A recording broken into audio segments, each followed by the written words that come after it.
बहुत बहुत धन्यवाद। पहले तो सुभाष कुशवाहा साहब को और आप सभी साथियों को आपका परिचय मैंने भी सुना। ज़्यादातर लोग आप में वो लोग हैं जो लंबे समय तक सामाजिक राजनीतिक जीवन में आप सक्रिय रहे हैं, किसी दल या किसी विकल्प किसी प्लेटफॉर्म से जुड़े हुए रहे हैं। लेकिन जन स्वराज में आने वाले ज़्यादातर लोग किसी न किसी दल से ही आए हैं, किसी अलग विचारधारा पार्टी से आए हैं।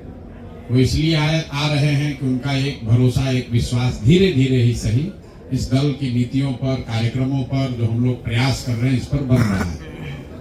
तो हम आपको इतना ही भरोसा दिला सकते हैं कि जिस ईमानदारी और जिस शुद्धता को देखकर सुनकर आप इस दल से, इस व्यवस्था से जुड़ रहे हैं, हमारे आचार विचार व्यवहार में आपको उसमें कमी नहीं दिखेगी। जीतना हारना, राजनीति करना, उसमें उतार चढ़ाव आता रहेगा।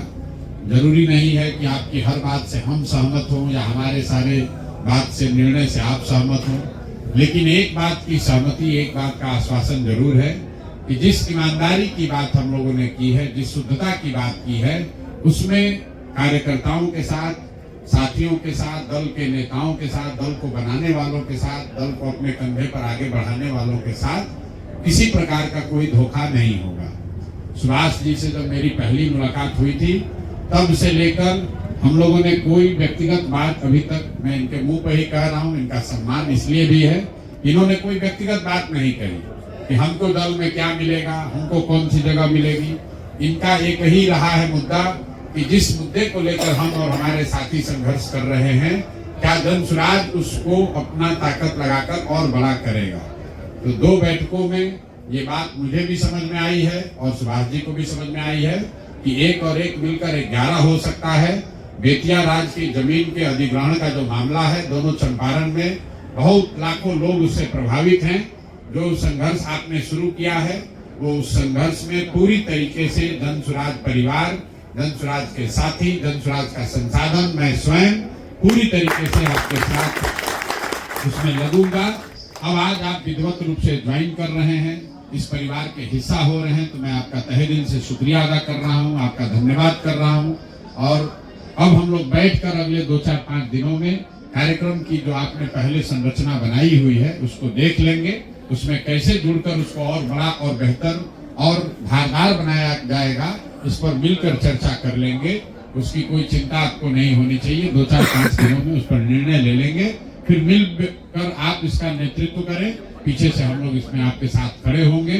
जहां तक आपके अपने राजनीति का सवाल है, तो जो भी जिस पद से आ रहा है उस पद को, आपके अनुभव को, आपके पृष्ठभूमि को ध्यान में रखकर अगले 2 से 3 हफ्ते में जन स्वराज की लोकल इकाई में या राज्य की इकाई में जैसा सुभाष जी से बातचीत करके हम लोग तय करेंगे। यहाँ किशोर कुमार मुन्ना जी बैठे हुए हैं, ये जन स्वराज के संगठन के प्रभारी हैं राज्य भर में। तो हम लोग कोशिश करेंगे कि आपकी जो पृष्ठभूमि है, आपने जो जीवन में कमाया है राजनीतिक तौर पर, सामाजिक अनुभव के तौर पर, उसको ध्यान में रखकर आपको जन स्वराज में भी यथोचित जिम्मेवारी और जगह और सम्मान मिले। इस बात की चिंता करने की जरूरत आपको नहीं है, ये अगले 2 हफ्ते में कर दिया जाएगा। अगर मान लीजिए कुछ देरी भी 1-2 दिन हो तो कोई घबराने की बात नहीं है। कुशवाहा साहब हैं, डॉक्टर साहब हैं, किशोर कुमार मुन्ना भी बैठे हुए हैं।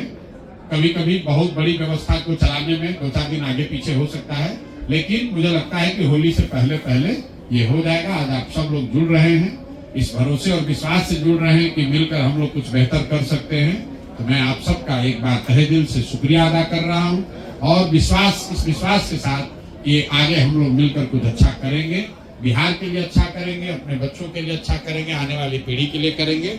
आप सबका एक बार फिर से तहे दिल से शुक्रिया, धन्यवाद, बहुत बहुत।